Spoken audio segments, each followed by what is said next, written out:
نبی اکرم صلی اللہ تعالی علیہ وسلم کی خدمت عالی مرتبت میں عرض کیا، صحابی نے سنن ابو داؤد شریف میں حدیث ہے، عرض کی یا رسول اللہ صلی اللہ تعالی علیہ وسلم، میرے والدین چلے گئے تو کیا میں ان کے جانے کے بعد بھی ان کے لیے کچھ کر سکتا ہوں؟ تو نبی پاک نے 5 باتیں ارشاد فرمایا ہاں، ایک تو ان کے لیے دعا مانگا کر، دوسرا اللہ کے محبوب نے فرمایا ان کے لیے استغفار کیا کر، تیسرا رسول کریم علیہ السلام نے فرمایا اگر انہوں نے کسی سے کوئی وعدہ کیا تھا تو اسے پورا کر دے، اگر تجھ سے ہو سکے، اور رسول کریم علیہ السلام نے فرمایا اگر ہو سکے تو ان کی طرف سے صلہ رحمی بھی کر، یعنی ان کے رشتہ داروں سے اچھا سلوک کر، اپنے چچاؤں کے ساتھ تو نیکی کر، اور اگر تیری والدہ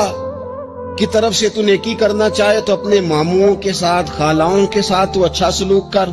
اور پھر 5ویں نمبر پر محبوب نے فرمایا اپنے والد کے دوستوں کی تعظیم کر،